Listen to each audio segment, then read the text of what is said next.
आज ডান্ডিতে অনেক সুন্দর ওয়েদার, অনেক আলো ঝলমলে রৌদ্রোজ্জ্বল দিন। আমরা আজ স্কটল্যান্ডের ক্যাপিটাল সিটি এডিনবরাতে যাচ্ছি আমি আর খালা। তো দেখা যাক আমাদের দিনটা আজকে কেমন কাটে, সেটাই দেখার অপেক্ষায়। আমরা এখন ডান্ডি সিটি সেন্টারে যাচ্ছি। খালু আমাদের ড্রপ অফ করে দেবেন সিটি সেন্টারে, তারপর আমরা ওখান থেকে বাসে করে চলে যাব এডিনবরাতে।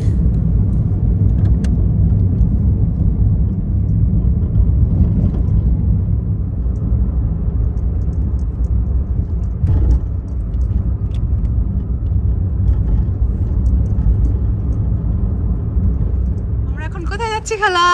এখন আমরা এডিনবরা যাব। আচ্ছা, আমাদের অনেক ভালো একটা দিন কাটবে ইনশাল্লাহ।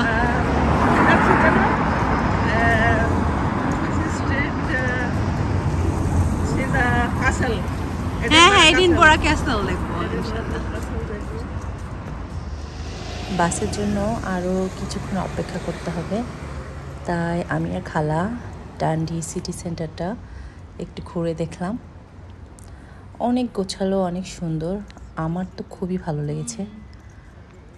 আমি স্কটল্যান্ডের যেখানেই যাচ্ছি আমি অভিভূত হয়ে যাচ্ছি।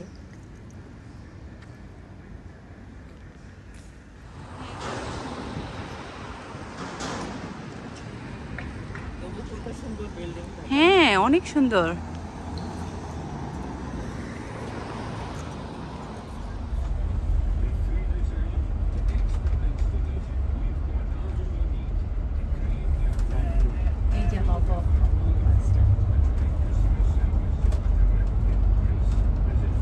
আমি আর খালা এখন বাসের ভিতর। আমরা যাচ্ছি এডিনবরাতে। আর এডিনবরা আর ডান্ডির মাঝে যে হাইওয়ে এত সুন্দর যে দুই পাশের সৌন্দর্য দেখতে দেখতে আমরা কখন যে এডিনবরা পৌঁছে যাব আমরা বুঝতে পারবো না।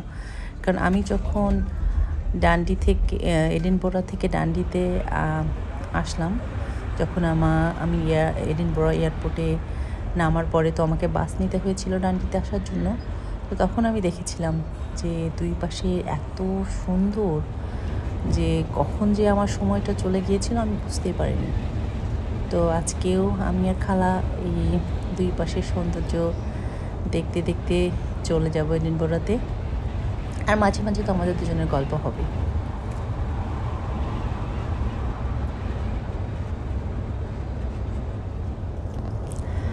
আমি হয়তো আগেই বলেছি যে এডিনবরা এই স্কটল্যান্ডের রাজধানী ও দ্বিতীয় বৃহত্তম শহর, আর গ্লাসগো হচ্ছে স্কটল্যান্ডের বৃহত্তম শহর। তো যাই হোক, 18 শতকে স্কটিশ নব্য জাগরণের কেন্দ্রবিন্দু ছিল এই শহর, যা স্কটল্যান্ডকে ইউরোপে বাণিজ্যিক, বুদ্ধিভিত্তিক এবং শিল্প শক্তি কেন্দ্রগুলোর একটিতে রূপান্তরিত করে। আর গ্লাসগো একসময়কার বিশ্বের নেতৃস্থানীয় শিল্প শহর ছিল। তো 1603 সালে স্কটল্যান্ড ও ইংল্যান্ডের রাজবংশ রাজা প্রথম জাকবের অধীনে একত্রিত হয়। 1707 সালে স্কটল্যান্ড ও ইংল্যান্ডের আইনসভা একত্রিত হয়, কিন্তু আজ পর্যন্ত স্কটল্যান্ড নিজস্ব বিচার ব্যবস্থা, নিজস্ব গির্জা, নিজস্ব শিক্ষা ব্যবস্থা, এমনকি নিজস্ব টাকা ধরে রেখেছে।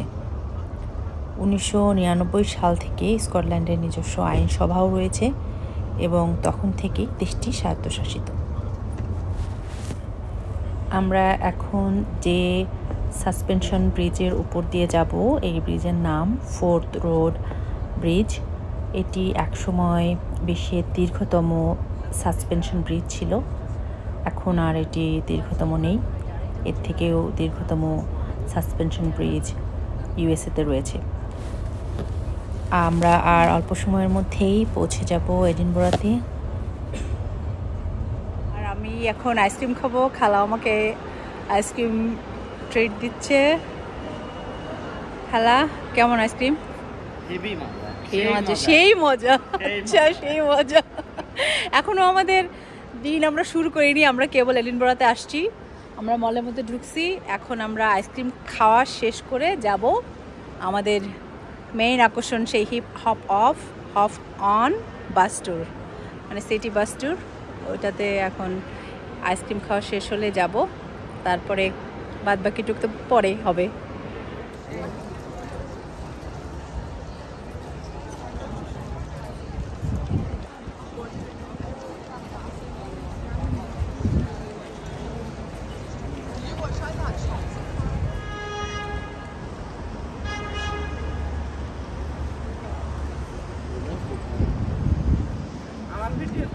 হ্যাঁ আমি করলাম।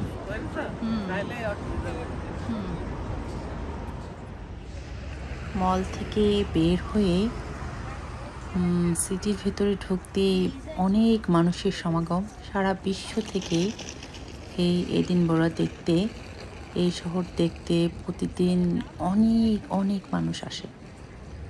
তো সেটা এই ক্রাউড দেখলেই বোঝা যাচ্ছে।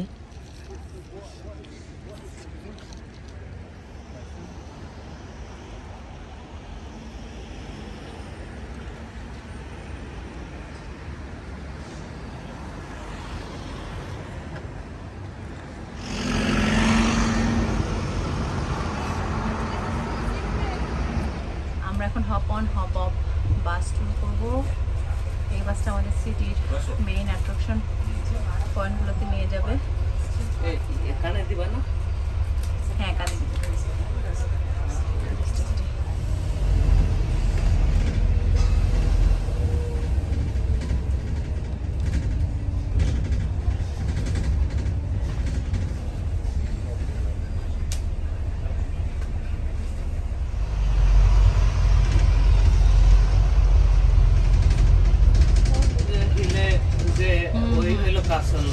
আমাদের তো ওই ক্যাসেলে নিয়ে যাবে। তাই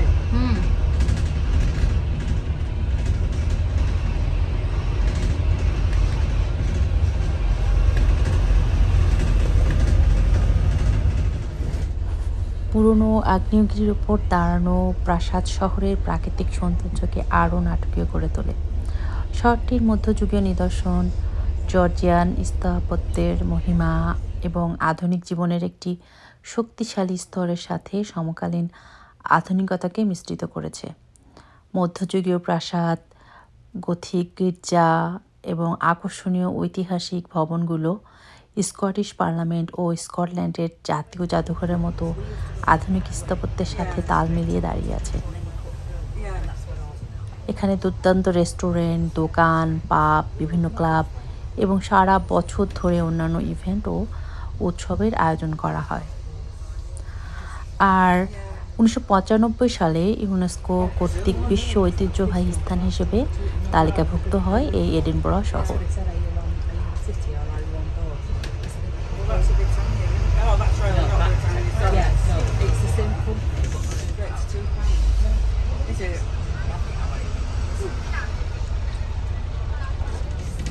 এই হপ অন বাসের একটা সুবিধা যে আপনি যদি খুব কম সময়ের জন্য যান কোথাও, তো যদি সিটিটাকে পুরোপুরি তো কভার করা সম্ভব না, যতটুকু মানে আপনার দেখার ইচ্ছা, এই যে পয়েন্টগুলো দেখার ইচ্ছা, তো ওইভাবে আপনি যদি হপ অন বাসে ওঠেন তাহলে ওরা ওই সব পয়েন্টগুলোতে নিয়ে যায়। তো এখানে অনেকগুলো সিটি ভিউ পয়েন্ট ছিল, তো আমরা যেগুলো পিক করলাম তার মধ্যে তো আমাদের যেহেতু এডিনবরা ক্যাসেল দেখার ইচ্ছা ছিল, তো আমরা ওইভাবেই বাসে উঠেছি, যে বাসটাই আমাদেরকে এডিনবরা ক্যাসেলে নিয়ে যাবে। তবে যতটুকু শুনেছি ক্যাসেল অনেক উপরে। আমি বা খালা হয়তো দুজনই যেহেতু অনেক টায়ার্ড, তো হয়তো অত উপরে ওঠা সম্ভব হবে না।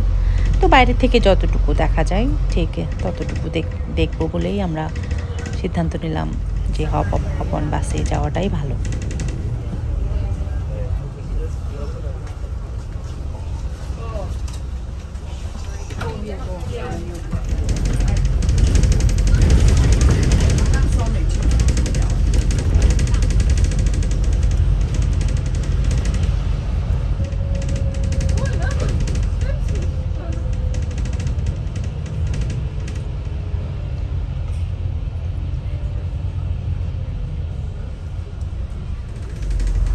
দূর থেকে বাস থেকে দেখা যাচ্ছে এডিনবরো ক্যাসেল।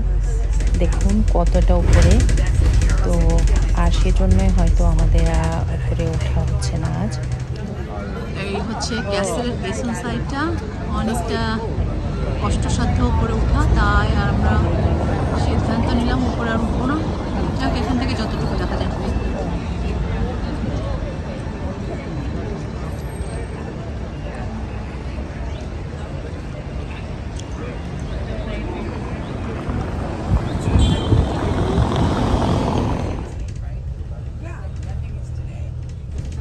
এখন লাঞ্চ টাইম, তো আমরা দুজনেই অনেক ক্ষুধার্ত। তো নেক্সট যে ভিউ পয়েন্টটাতে বাস থামবে আমরা ওখানে নামবো, নেমে দুপুরে কিছু একটা খাবো।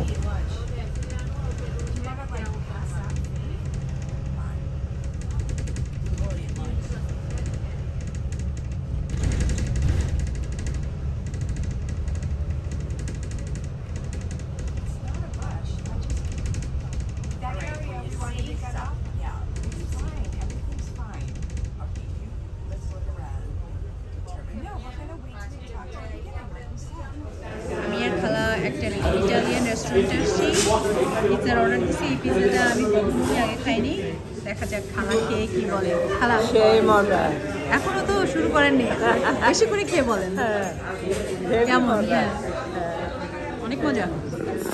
যাক, আমাদের সার্থক হয়েছে রেস্টুরেন্টে আসা।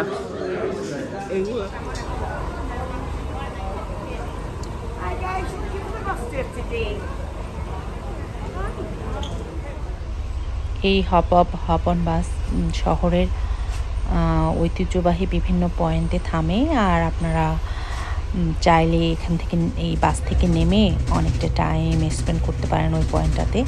তারপরে আবার ইচ্ছে মতো পরবর্তী বাস ধরে আবার যেতে পারেন। আর খুব অল্প সময়ের মধ্যে পুরো সিটিটা দেখা যায়, তো এটা তো আসলে খুব সহজ না আসলে। যদি আপনি আলাদা করে বিভিন্ন স্পটে যান অনেকটা বেশি সময় লাগে। তো সেই জন্য আমি যে কোনো শহরে গেলে যদি সময় হাতে কম থাকে তাহলে আমি হপ অন বাসটাকেই প্রেফার করি। খুব অল্প সময়ের মধ্যে সিটিটা দেখা যায় আর ভালোই লাগে। পুরো সিটিটা ঘুরতে বেশ ভালো লাগে।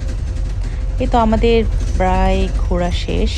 এখন আমরা যে পয়েন্ট থেকে বাসে উঠেছিলাম আমাদেরকে এই বাস ওই পয়েন্টেই নামিয়ে দেবে।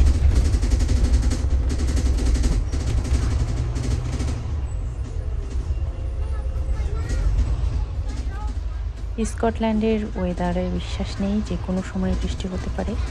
আকাশে অনেক মেঘ জমেছে, কিছুক্ষণের মধ্যেই বৃষ্টি হবে, এটা বোঝা যাচ্ছে।